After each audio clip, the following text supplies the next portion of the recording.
बिहार में लोकसभा चुनाव 2024 का शंखनाद हो चुका है और नेताओं का गर्जन बर्जन शुरू हो गया है।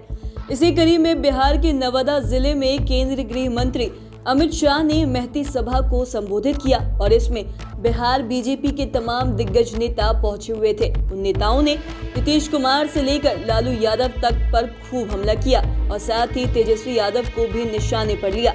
ऐसे में उन 5 बड़े नेताओं के भाषण के बारे में न केवल बताएंगे बल्कि उसे सुनाएंगे भी।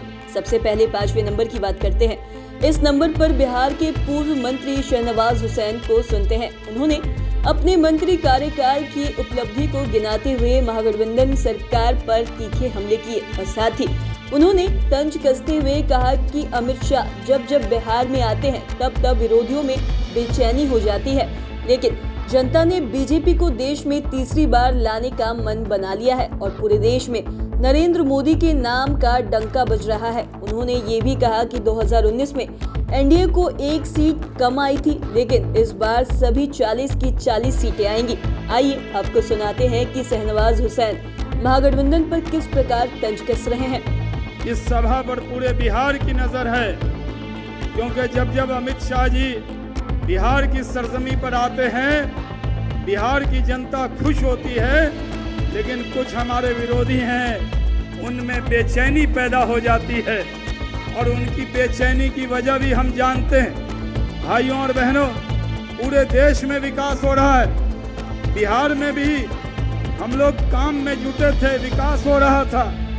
आज बिहार के लोग उम्मीद भरी निगाहों से अगर एक पार्टी को देखते हैं तो वो भारतीय जनता पार्टी को देखते हैं, एक नेता को देखते हैं तो हमारे नेता नरेंद्र मोदी जी को देखते हैं और सारी उम्मीद भारतीय जनता पार्टी नरेंद्र मोदी जी से है और हम सब उनके सिपाही के तौर पर यहाँ इकट्ठे हुए हैं। लेकिन आज देश के अंदर इस बात की चर्चा है कि बिहार के लोग 35 साल तक 2 भाई और भाभी का शासन रहा और वो शासन चल भी रहा है।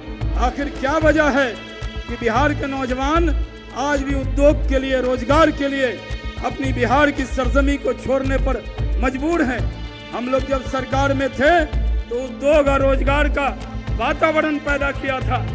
आज कोई वाहवाही लूट ले, लेकिन आज भी पूरे देश में अगर सबसे ज्यादा इथेनॉल के प्लांट 17 प्लांट पूरे देश में सबसे ज्यादा किसी राज्य में लग रहे हैं तो वो बिहार की सरजमी पर है। बिहार में तो तरक्की के रास्ते पर बीजेपी के सारे मंत्री मिलकर काम कर रहे थे, लेकिन कुछ लोगों को ये पसंद नहीं आया। लेकिन चिंता मत कीजिए, अभी से अहद कीजिए, अभी से अज़म लीजिए, अभी से इकट्ठे हो जाइए। जात पात धर्म से ऊपर उठकर एक लक्ष्य होगा। लोकसभा के चुनाव में पिछली बार 1 सीट कम रह गई थी, 39 जीते थे, इस बार 40 की 40 सीट जीतेंगे और 2025 में एक अने मार्ग में कमल की फूल छाती पर लगाकर बीजेपी का कार्यकर्ता जाएगा और बीजेपी का मुख्यमंत्री होगा। यही है, इरादा लेकर यहाँ से जाइए। अब बात करते हैं 4थे नंबर की। इस नंबर पर बिहार के नेता प्रतिपक्ष विजय कुमार सिन्हा को सुनाते हैं। उन्होंने अपने लंबे भाषण में नीतीश सरकार को घेरा और साथ ही साथ तेजस्वी यादव पर सीधा हमला किया। इतना ही नहीं, महागठबंधन सरकार की खामियों को गिनाते हुए भ्रष्टाचार के भी गंभीर आरोप लगाए और साथ ही उन्होंने कहा कि इस सरकार ने सीबीआई से दागी कंपनी को काम दिया। जब हमने उजागर किया तो नीतीश कुमार एनडीए से भाग खड़े हुए और साथ ही भ्रष्टाचारियों के साथ गलंबियाएं करने चले गए। आइए सुनते हैं कि नेता प्रतिपक्ष विजय सिन्हा किस तरह नीतीश सरकार पर बरस रहे हैं।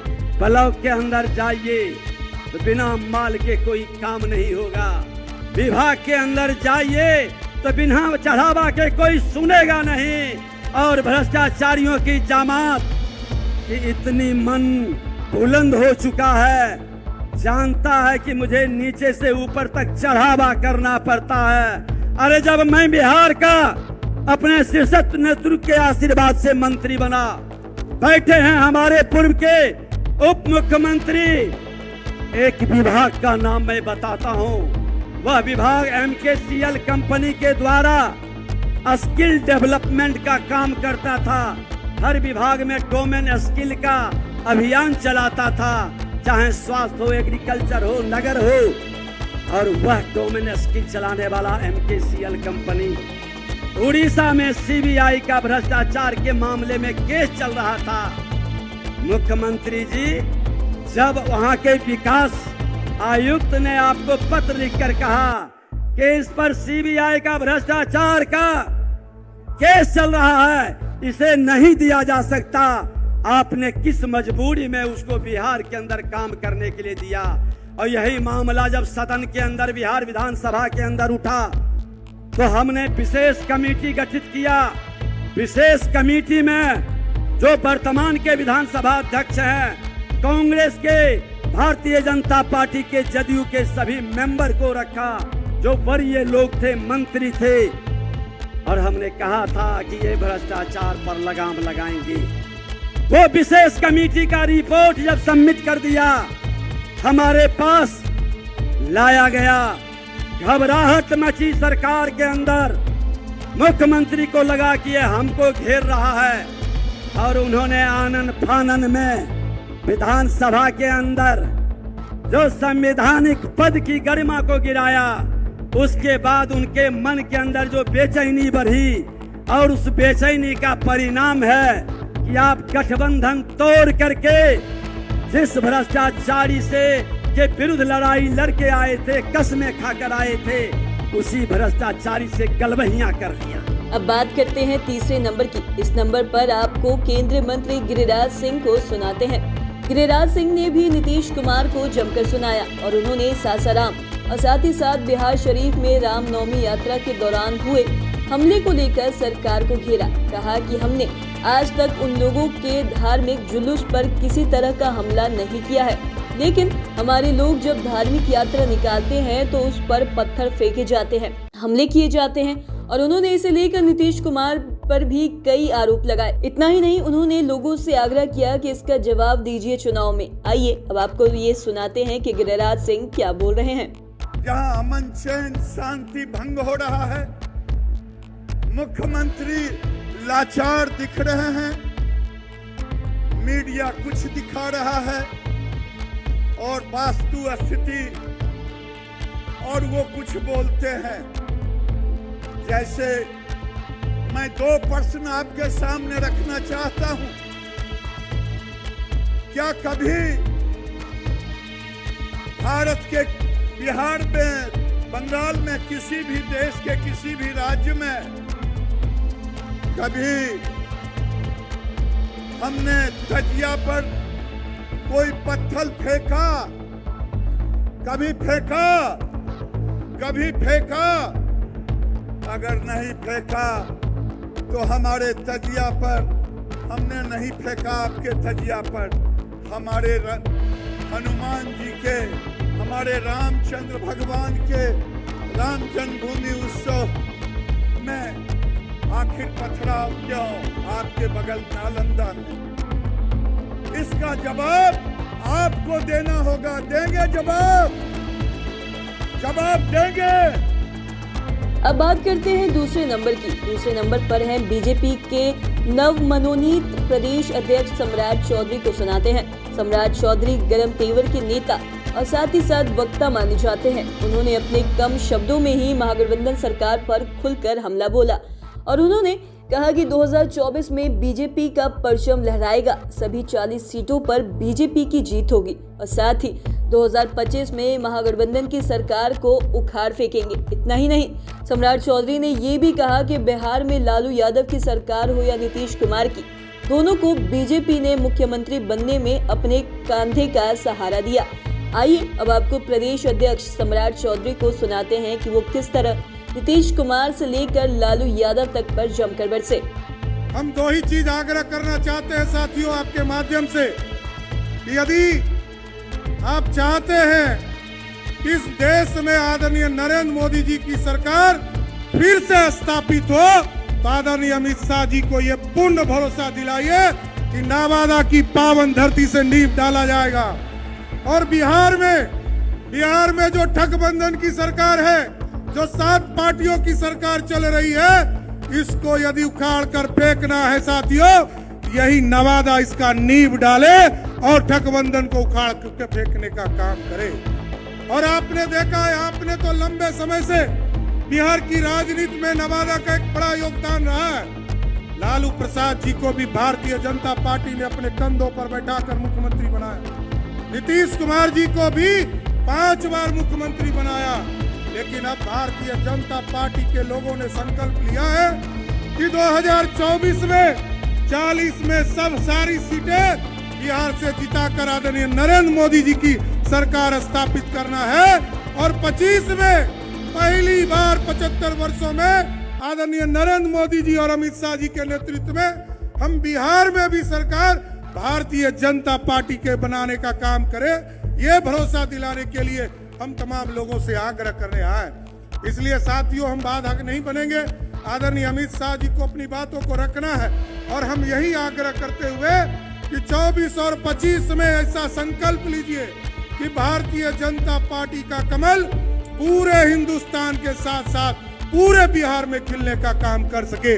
अब बात करते हैं पहले नंबर की। पहले नंबर पर इस कार्यक्रम के मुख्य वक्ता और केंद्रीय गृह मंत्री अमित शाह खुद हैं। अमित शाह ने अपने 21 मिनट के भाषण में नीतीश कुमार, लालू यादव से लेकर नीतीश कुमार और साथ ही साथ तेजस्वी यादव तक को खूब सुनाया। उन्होंने यहाँ तक कह दिया कि लालू यादव को भी नीतीश कुमार धोखा देंगे और कभी भी वो तेजस्वी यादव को सीएम नहीं बनाएंगे।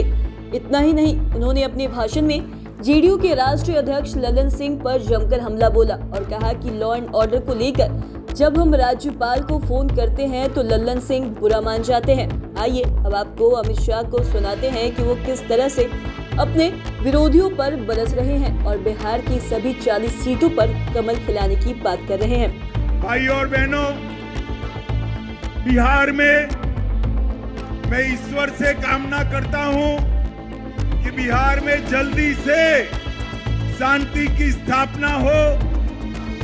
सरकार को कहने का कोई मतलब नहीं है। मैंने सुबह गवर्नर साहब को फोन किया तो लल्लन सिंह जी बुरा मान गए कि आप क्यों बिहार की चिंता करते हो। अरे भाई, मैं देश का गृह मंत्री हूं। बिहार की कानून और व्यवस्था भी ये देश का एक हिस्सा है। आप नहीं संभाल सकते, इसलिए हम चिंता कर रहे हैं। और मित्रों, जिस प्रकार की व्यवस्था यहां पर शासन में बनी है, मुझे बताइए, जिस सरकार में जंगल राज के प्रणेता लालू प्रसाद यादव की पार्टी उपस्थित हो, वो सरकार बिहार में शांति ला सकती है क्या? बताइए, ला सकती है? ला सकती है? नीतीश बाबू, सत्ता की भूख ने आपको लालू प्रसाद यादव जी की गोदी में बैठने के लिए मजबूर कर दिया। हमारी कोई मजबूरी नहीं है। बिहार की जनता के बीच में जाएंगे, जन जन को जागरूक करेंगे और ये महागठबंधन की सरकार को उखाड़ कर फेंक देंगे। मित्रों, मैंने ऐसी स्वार्थी सरकार नहीं जब देखी है।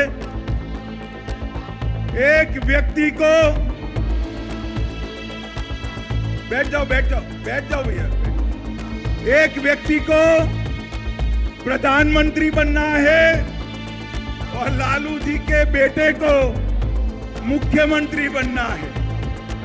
इसमें बिहार की जनता को पीस रहे हैं।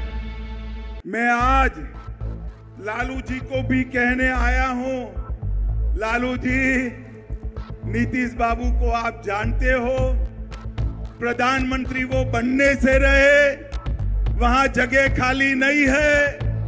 देश की जनता ने तय किया है, तीसरी बार भी नरेंद्र मोदी जी प्रधानमंत्री बनने वाले हैं। और अगर मोदी जी प्रधानमंत्री बने तो नीतीश बाबू कभी आपके बेटे को मुख्यमंत्री नहीं बनाएंगे। आप भी गलतफहमी में हो, नीतीश जी भी गलतफहमी में है, मगर बिहार की जनता गलतफहमी में नहीं है। बिहार की जनता स्पष्ट रूप से निर्णय कर बैठी है कि बिहार की 40 सीटों पर नरेंद्र मोदी जी का कमल खिलने वाला है। तो आज के इस वीडियो में इतना ही। अगर आपने अब तक हमारे चैनल को सब्सक्राइब नहीं किया तो तुरंत कर ले। साथ ही हमारे फेसबुक पेज को लाइक करें। वीडियो देखने के लिए आपका धन्यवाद।